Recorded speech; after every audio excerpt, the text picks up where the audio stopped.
नक्सली माडवी हिडमा के मारे जाने के बाद उसके पैतृक गांव में गम का माहौल है और सबसे पहले एनडीटीवी की टीम हिडमा के गांव पहुंची, जहां पर हिडमा की 80 साल की मां माडवी पुंजी मौजूद थी। उनकी आंखों में आंसू थमने का नाम नहीं ले रहे थे। घर में भाभी, भतीजी और बहनों का रो रो कर बुरा हाल था।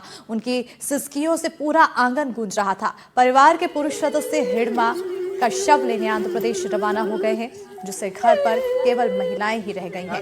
हिडमा की मां के मुताबिक उनका बेटा भले ही गलत था, लेकिन वो उनका बेटा था। तो रो रो कर सभी का हाल बेहाल हो चुका है। हालांकि हिडमा की मां की तरफ से पहले अपील भी की गई थी हिडमा से कि मुख्यधारा से जुड़ने के लिए, लेकिन उस वीडियो संदेश का भी हिडमा पर असर नहीं पड़ा और अंत में एक बड़ा प्रहार किया गया। सुरक्षा बलों की तरफ से हिडमा को मार गिराया गया। अब फिलहाल इसके पूरे परिवार में सिर्फ महिलाएं बची हैं और जो घर के बड़े पुरुष हैं वो हिडमा को लेने के लिए, उसके शव को लेने के लिए पहुंचे हैं। इसी पर हमारे सहयोगी सलीम शेख की तरफ से जायजा लिया गया है। आइए दिखाते हैं। बस्तर के नक्सल इतिहास में सुरक्षा बलों को एक बड़ी कामयाबी मिली है। कल आंध्र प्रदेश के मारेडमिल्ली पहाड़ियों में सुरक्षा बलों ने माडवी हिडमा को मार गिराया है। ये माडवी हिडमा पर करीब 1 करोड़ का इनाम था सरकार की तरफ से और ये माडवी हिडमा लंबे समय से सुरक्षा बलों की सूची में था, जिसे पुलिस तलाश कर रही थी।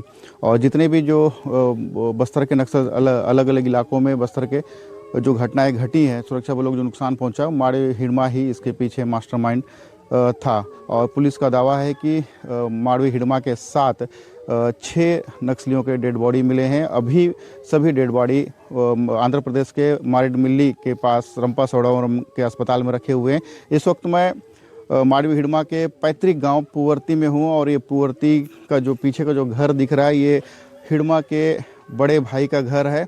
और यहाँ हिडमा की मौत की सूचना के बाद घर में मातम पसरा हुआ है। जो रिश्तेदार हैं वे रो रहे हैं। आप देख सकते हैं उनकी माँ, भाई, भाभी हैं, दीदी हैं और मैं आपको उनकी माँ को भी दिखाऊंगा। माँ के ऊपर भी दुखों का पहाड़ टूटा है।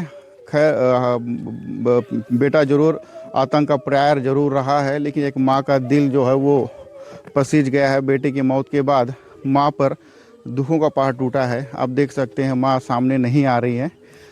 उन्हें बेहद इस मौत की खबर मिलने के बाद उन्हें बेहद दुख पहुंचा है। और अभी इस वक्त ये हिडमा के बड़े भाई का घर है, पास में ही हिडमा का घर था और जो बारिश की वजह से वो पूरी तरह टूट गया है। क्योंकि 2024 में जब यहाँ कैंप स्थापित हुआ, उसके बाद से पूरे इलाके को सुरक्षा बलों ने अपने कब्जे में कर लिया। इसी पुवर्ती गांव से माओवादियों का जो आतंक था यहाँ से संचालित होता था। पुवर्ती में माओवादियों का वार रूम था, जिसे हमने पहले भी दिखाया है। और यहाँ यहीं से पीएलजी के जो लड़ाके हैं वो लड़ाके यहाँ ट्रेनिंग और तमाम तरह की जो माओवादी गतिविधियां हुआ करती थी यहीं से संचालित करते हैं। और इस वक्त मैं पुवर्ती में ही मौजूद हूँ। पुवर्ती का ये घर देख कर आप समझ सकते हैं कि ये माडवी हिडमा के बड़े भाई का घर है और इनकी एक भाभी है जो उन्हें दुख पहुंचा इस घटना के बाद। जो हिडमा को लेकर बीते 25 सालों से बस्तर के अलग अलग ज़िलों में एक आतंक रहा है, लेकिन कहीं ना कहीं जो परिवार है वो हिडमा को किसी भी तरह से पसंद करते थे, चाहे वो जो भी था। लेकिन पुलिस की नज़रों में वो एक बड़ा आतंक का प्रयास रहा है। और गांव में फिलहाल अभी मातम पसरा हुआ है, क्योंकि गांव के जो ग्रामीण है, सरपंच है, हिडमा के शव को लेने के लिए वो आंध्र प्रदेश गए हुए हैं। और यहाँ गांव में अभी मातम देखने को मिल रहा है।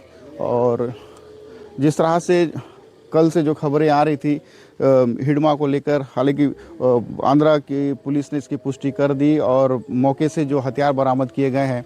और इससे ये भी खबर निकल के आई है कि और भी जो नक्सली उस मुठभेड़ में रहे हैं, कई नक्सलियों को गोलियां लगी हैं। एक बड़ा ऑपरेशन चलाया गया था आंध्रा की स्पेशल पुलिस टीम के द्वारा, और जिसमें एक बड़ी सफलता मिली है। और 40 साल का जो माओवाद है बस्तर में, जिसमें 25 साल का जो आतंक में देखा जाए, उसमें हिडमा की बड़ी भूमिका रही है।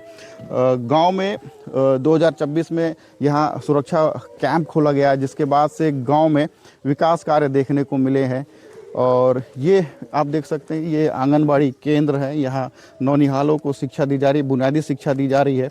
गांव में जन समस्या निवारण शिविर का आयोजन किया गया है। बीते 2 दिनों से बड़ी संख्या में यहाँ ग्रामीण इस शिविर में शामिल हुए हैं। और यहाँ ग्रामीणों में एक खामोशी जरूर देखने को मिल रही है, लेकिन कोई खुलकर बोलने को तैयार नहीं है, क्योंकि आदिवासी इलाका है और जो पुरुष वर्ग है वो अभी गांव में नहीं है। हिडमा का शव लेने के लिए वे आंध्रा गए हुए हैं। और ये हिडमा का गांव है, और यहाँ से ही माओवाद का जो बीज बोया गया था, जो पूरे बस्तर में फैल गया। और लगातार कई ऐसी घटनाएं घटी, जिसके बाद देश दुनिया की नज़र में हिडमा का बड़ा नाम सामने आया, और हिडमा ही आतंक का पर्याय बन चुका था। हिडमा के मारे जाने के बाद अब इन इलाकों में विकास के कार्य किए जाने का दावा सुरक्षा बल द्वारा किया जा रहा है। हालांकि अब गांव में मातम पसरा हुआ है। गांव के जो हालात आप देखने को मिल रहे हैं, परिजनों में दुख है, और वो किसी तरह से मीडिया के सामने बात करने को तैयार नहीं है। एनडीटीवी के लिए सलीम शेख, सुकमा।